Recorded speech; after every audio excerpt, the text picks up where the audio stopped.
kung ito yung naging neutral nyo, ibig sabihin may power yun. May power yung magiging out dito at neutral lang nilagay nyo dyan, ibig sabihin mali na. So, mali yun mga lods, mali yun. X yun mga lods. So, ilang yung tandaan nyo sa mga ganito submeter mga lods. Laging gumamit ang multimeter.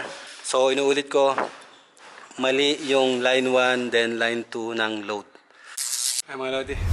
So, magkakabit tayo ng submeter. So ito yung nabiling, ito pala hindi nabili. So ito is galing din sa galing din sa kamag-anak ng may-ari mga lads. So ito na lang yung ilalagay nila. So submeter mga lads. So ayun, makikita nyo naman may dyan.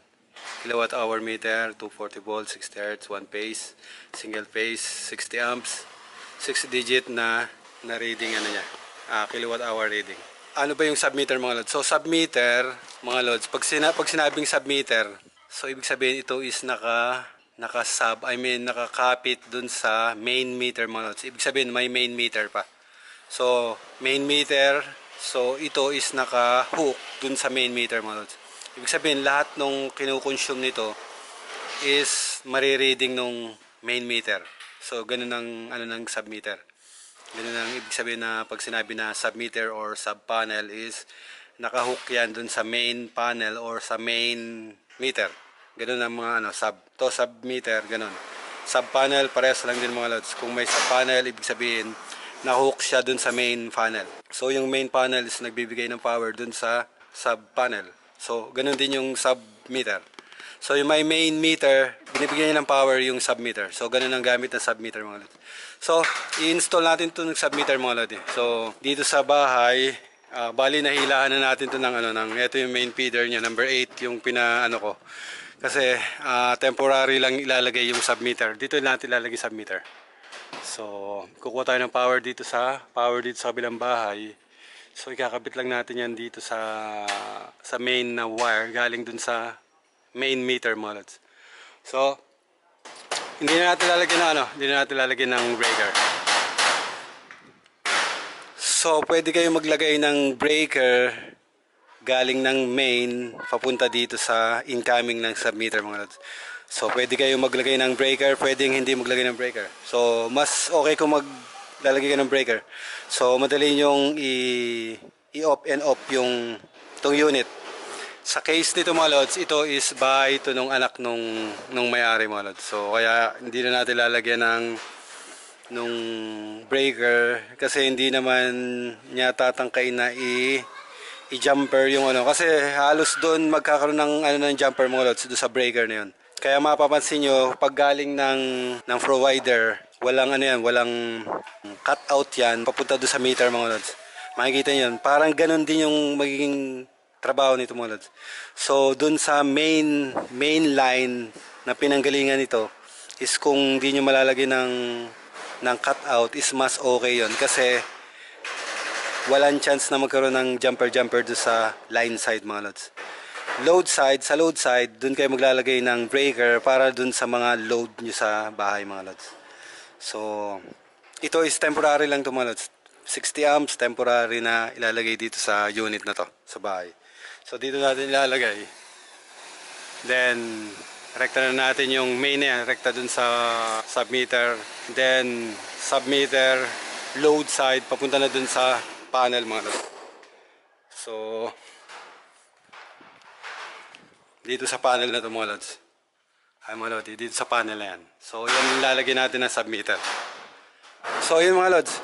So pwede kayo maglagay ng breaker kung like nyo na magkaroon ng cutout yung submeter. Pwede nyo i-off yung submeter, mas okay yan. Kung walang breaker, okay din dahil hindi magkakaroon ng ng mga tampering dun sa wire na yon. Load side, maglagay ng breaker, depende sa'yo kung anong lalagay nyo na panel. Katulad yan, panel na nakalagay dyan, panel na nakalagay dito sa bahay na to. So ang load niya is yung panel. So tatanggalin din kasi ito mga lods. So ikakabit natin yan dyan, then siguro 2 to 3, 4 months tatanggalin din yan kasi nga mag-a-apply sila dun sa provider. So sa ngayon magko-consume sila ng power dito sa linya na yan. Kailangan lang is ma-monitor yung kilowatt hour meter dun sa mako-consume nung bahay na to mga lods. So, ganun ang ano nun, ganun ang purpose nung sa submeter. Ay mga lodi, dun sa submeter makikita nyo, yan mga lods, may source, then may load mga lods. So, buksan natin yan. Isuki. Ay mga lods, Isuki. So, hindi ko alam kung magandang klase yung mga ganito mga lods. Ay mga lodi, kung makikita nyo dun sa, sa connection, ayan, sa loob. Dito kasi kita, hindi ko lang kung makikita sa camera. Dun sa loob makikita nyo, naka-connect yung dalawa na to. Dahil makikita nyo dun sa magkabilang tornilyo na yon. Dito sa una, kulay gold yan. Tapos dito sa kulay gold. Then silver ito na dito. Ibig sabihin neutral yung silver na yan. Neutral ang ano yan. Neutral ang ilalagay na terminal dyan. I mean, yung terminal na yan is para sa neutral yan. Or line 2. So, ang ano nito is ANSI pa rin ang ano nito. ANSI ang ano niya. ANSI ang standard niya para dun sa terminal. Pag ANSI kasi mga lods, line in, neutral out, tapos yung neutral out na yun, naka-jumper yan. Magkadikit lang yung dalawa na yan. Then out ng line 1. So yung line 1 is yun yung bumabasa ng current nung load mga lods. Kaya makikita nyo yan. So tetesterin natin yan. Ay mga lodi. So yan yung terminal nung submeter. So itetester natin yan. Yung sinasabi ko sa inyo na naka-jumper yan. Kasi makikita nyo naman sa loob mga lods yan. Sa loob makikita nyo is naka-jumper talaga. So lagay nyo sa continuity reading. So kahit sa continuity lang mga lods. Kahit continuity lang. Ay mga lods. So, pag inano ko tong dalawang gitna na to, ay mga lods, yung dalawang gitna. So, ibig sabihin, magka-jumper, itong dalawa na to is magka-jumper yan mga lods. Itong dalawa to is magka-jumper. So, yan yung standard ng ANSI mga lodi. So, in, then line 2 out, magka-jumper, line load out, then line 1 out. So ganun ang ano yan, ganun ang pagka-distribute ng out ng submeter na to mga lods. So if ANSI ang if ANSI standard yung manufacturer, ganun ang ganun ang yung layout ng power na incoming tsaka nung sa outgoing mga lods. So meron kasi yung iba sinasabi line 1 dito, then line 2 dito. Then line 1 dito, then line 2 dito. So ganun ang ginagawa ng iba. So walang problema kasi sa pag single phase is hindi naman magkakaroon ng problema yan. Kahit magkabaliktad to is wala namang problema mga lodi. Kaya pag sinabi mo itong line 1, then ito yung line 2, magkakaroon pa rin ng power yan, gagana pa rin yung ano nyo, yung equipment nyo, gagana pa rin yan. Walang problema yung magiging ano. Kaya lang ang ano nun, mawawala na kayo dun sa marking nyo ng line 1, then sa line 2. Kasi pagdating pa lang dito, is mali na yung line 1 nyo, hindi yun yung line 1. Kung baga sa ano, na bulag na kayo dun sa nakita nyo na ito yung line 1, then ito yung line 2. So yun na yung magiging reference nyo, na mali. Na pag ginamit nyo ito na para sa line 1 is buong bahay, is yun na yung magiging line 1 mga lodi.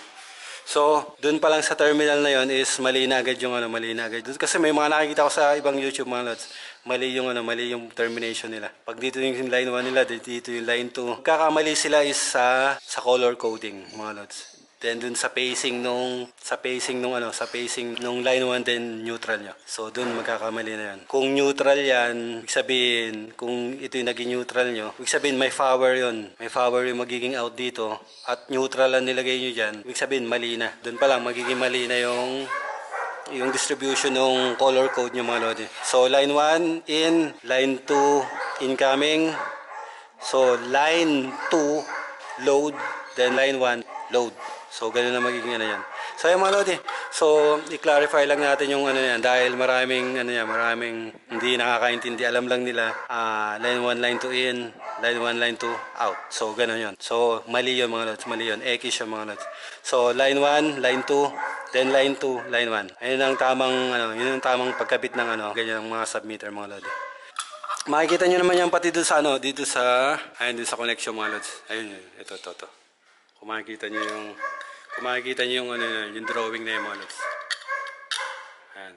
Yung drawing na yan. Makikita nyo meron dyan magka-jumper lang. Yun sa gitna na yan.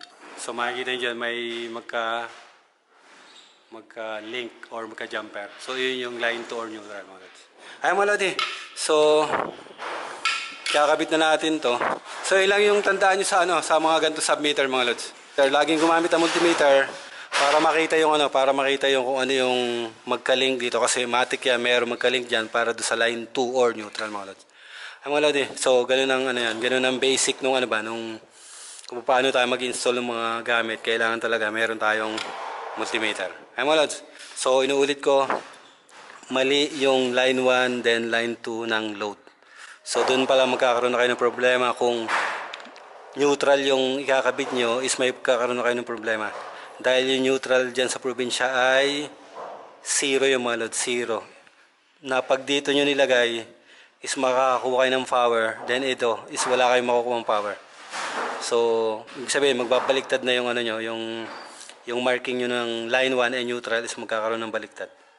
So, doon kayo magkakaroon ng problema mga lods. So, lagi yung tatandaan, line 1 in, line 1 out, load. Line 2 in, so magka-jumper lang yan. Pwede nyo dito rin ilagay yung mga lods Dito nyo rin ilagay yung isang wire, walang problema yon. Kahit isang wire lang ilagay nyo ng in, then yung isang wire is papunta ng load. Walang problema yan. Kasi magka-ano lang yan, magkadikit lang yan, magka-jumper lang yan. Ay mga lodi. So, ikakabit ko na to. So, ganun lang yung pag-install ng mga ganitong ganitong submeter.